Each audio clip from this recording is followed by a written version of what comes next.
Hello and welcome. I wanted to do a review today on the Saberforge Hero Tier ASP.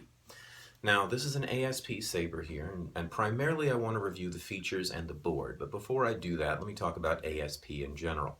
It stands for Adaptive Saber Parts. Now this is Saberforge's way of trying to make a modular hilt, the same way that Custom Saber Shop and Ultra Sabers use MHS or Modular Hilt System components. Okay, the Saberforge ASP system is a smaller thread size.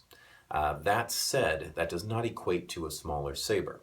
Whereas the low-end Saberforge sabers are significantly smaller than something like an Ultra Sabers, the ASP parts are actually about the same size. I believe that they're a little bit narrower, but they're actually heavier, and as you can see, they get quite long when you put them all together. In terms of the ASP, though, what you end up buying is you get the pommel, which unscrews. You have a main body section, a switch section, and then an emitter. Now this version right here has a thin neck. If you get a thin neck emitter, which is up here, you can see it detaching right here, you end up needing a thin neck adapter, which is what this piece right here is. Alright, so it ends up making it a longer saber all around. So pretty straightforward. You buy all the parts, you put them together. We'll talk about the electronics again in a second. One thing I wanted to cover here though was the idea of one of the features that you can get, or one of the things that you can buy on Saberforge, is you can buy the ASP Assembling Packet.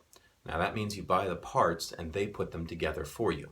What that ends up being, now this was something that I didn't buy because I wouldn't use the assembly packet, or the assembly upgrade rather, but I'll talk about why that's the case in a second.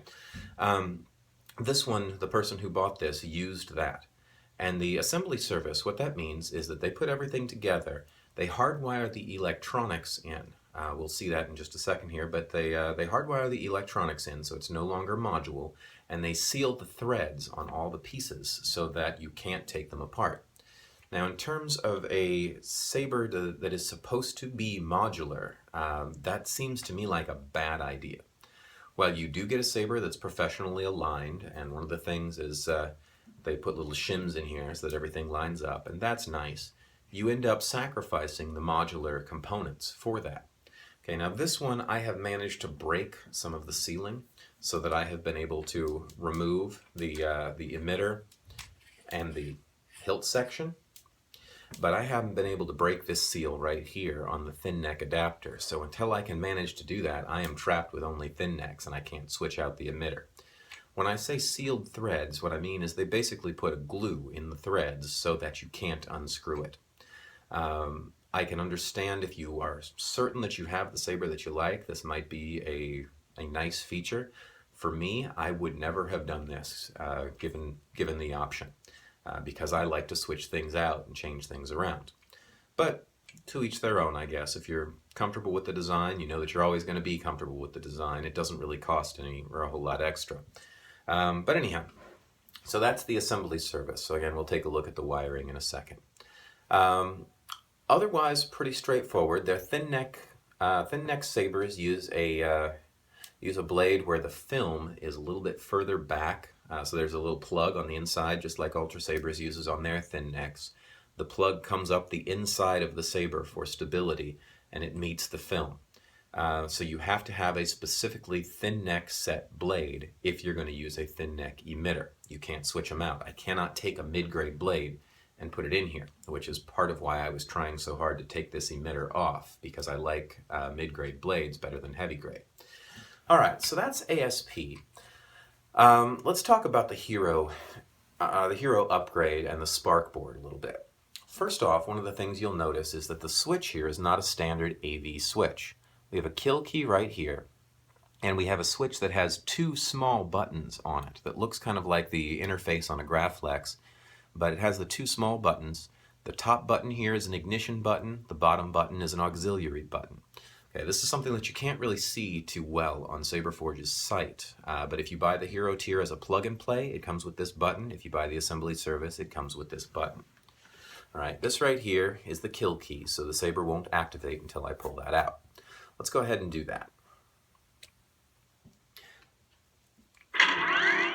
So you heard the board just boot up there. It gives me the nice boot sound.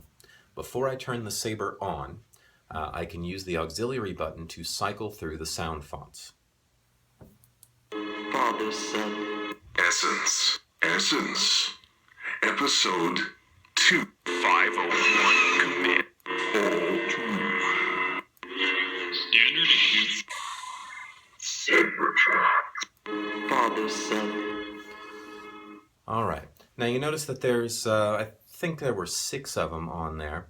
And then there was the Saber Tracks. Saber Tracks is a feature that the Saber doesn't light up when Saber Tracks plays, but you can load WAV files onto it. They have to be a very specific have to be a very specific bit rate rather.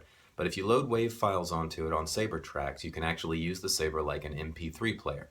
Now this might be a useful feature if the Saber actually lit up when you were doing this. It would allow you to load music up for a routine. Since the Saber doesn't, it's basically serving as an MP3 player, so I consider Saber Tracks, unless you're using a Dayblade, to be kind of a useless feature.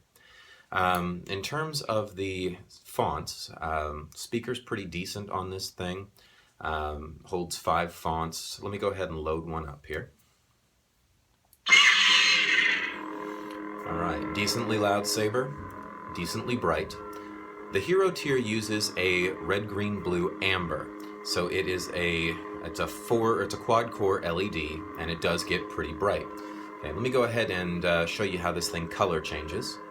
Okay, so it's currently set to red, yellow, green. Oh, sorry, that was another yellow. That was orange, yellow, green, blue, purple, pink, a brighter amber that I loaded up. This is a mix of amber and red. And this is a white or mix of all the dyes. So this is the brightest that it gets right here. Switch it back, actually. Let's switch this one to something noticeable like... There we go. We'll switch it to green. So hold the activation switch. It powers down. So you saw that I was just sort of rotating the Saber in order to get that color switch. I'll talk about that more in a little bit, but that does lead to some problems with this design, because that does definitely happen accidentally while you're using it, leading to unintentional color switches. Okay, the Saber does save whatever color you were last using based on the sound font. So this first sound font, if I turn it back on, it's going to be green.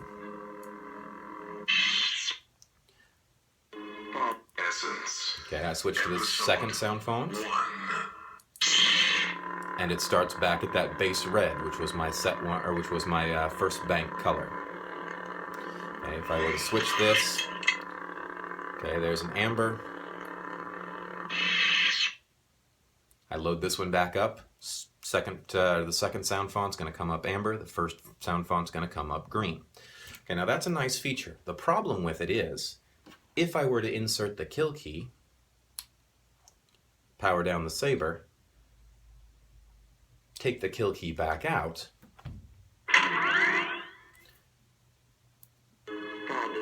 it resets to bank 1, and all your sound banks reset to color bank 1, which for me is red. Okay, so that storing the colors only works provided that you don't put the kill key in or recharge it. Second you do, it resets back to sound bank 1, color bank 1 on all sound banks. So that's something about this. You notice though that shifting through the sound fonts is pretty simple. Shifting through the color fonts was pretty easy as well. Okay, but again, that happens accidentally. Okay, if I were swinging this thing around, the second that I rotate my wrist, it's going to shift color. Now I find that usually from an extended arm to pull back, I end up doing this. So either on thrust or retract. Alright, so that, I'm not wild about it, but you can learn to get used to it. Let's talk a little bit about the other thing on here, the programmability. Now there's an SD card in here. I could actually unscrew the pommel. The speaker is sort of free floating. I would lay the speaker over to the side, and with a pair of pliers I could get the micro SD card out, pop it into my computer, and I could actually set each one of the 10 color banks to whatever I wanted just by hard setting red, green, blue, amber. Okay.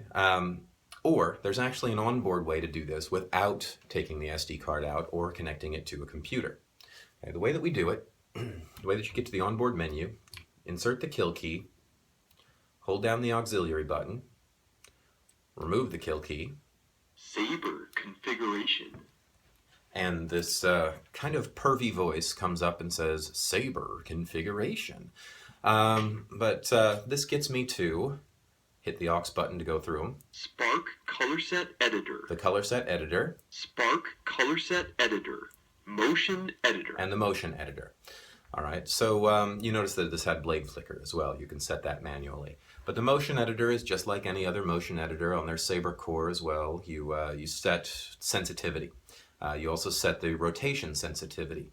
Problem with it is, if I make it so that I don't accidentally change the color while I'm spinning the Saber, if I set that sensitivity that low, then it's actually really hard to change the color when I want to change the color. So there's no nice middle or happy middle ground. You're either going to have all kinds of difficulty changing it, or you're going to change it unintentionally. But let's go to the color set editor. Motion spark color set editor. Okay, so the color set editor, once I'm here, spark color set editor. Press and hold the aux button at any time during the menu to hear the instructions. Okay, so I could hold down the aux button and it would go through a whole list of the instructions on how to set things. I'm going to be just going through and showing you a little bit about how to set them, but I use the aux button light tap to get me between the 10 color fonts. 1, 2, 3, 4, 5, 6, 7, 8, 9, 1. Okay, I guess there's 9. I get back to 1. I hit the activation. So I load up the color, or it loads up the first color bank, which for me is red. Now in order to customize it, I just rotate the Saber the same way that I was doing to change the colors earlier, and it changes the channel that you're rotating, or that you're changing rather. So, Amber. Now I would be editing amber. Blue. Blue. Green. Green. Red. Red. Now, one of the problems with the setup, the assembly service that I hadn't mentioned before, is that when they hardwire all of the internals, they hardwired them wrong in this Saber. The red and the blue channel are crossed, so it just said that I was editing red right now, but if I choose to edit this, it's actually going to be editing blue. I'll go ahead and do that, so I'll be playing with purples here. The way I do it is I hit the aux button, and that's going to change the setting by 10 points out of the maximum 255. All right, so I hit it once, and now I have kind of a pink. Okay, this is 10, 20, 30, 50. In increments of 50, it tells me where I am. If I hold down on the aux, I change the direction. Decreasing. Now it's decreasing. So it's at 50, 40, 30, 20, 10, 0. All right. You can change it by individual points. How I would do that is I would actually hold down, or I'd strike it instead of hitting the button. But that's a weird one, and I'm not going to mess with it right now. All right. So there's the main blade color. To get to the clash, I hold down on aux. Clash. And I move the blur and I swing the Saber. This is the clash color. I'd set it exactly the same. Press the aux. Blaster block. Blaster block color. Blade. Blade color. All right. When I've got it where I want it, I hold down on the activation button, and it saves that blade color in bank 1 or whatever I was editing. To get back to the main Saber, I insert the kill key, take it out, Saber boots up, and now it's back to regular use. All right, so final notes on the Spark and ASP. I like the modular ability of the ASP. I don't like the assembly service because it defeats the modular ability of the ASP. If it's your thing, then more power to you. In terms of the Spark, I like that everything is accessible on the fly. I dislike that things are so sensitive that it happens accidentally sometimes. That's definitely a problem. I suggest if you're going to use this, use the presets and try not to use your kill key as much as possible. Set the banks up to the color that you like and change color by changing banks. Otherwise, just deal with the sensitivity, work with it as it goes. Pretty nice board, a lot of features, definitely some kinks though. So hopefully this has been of use. If it has, please subscribe. Join me back for more.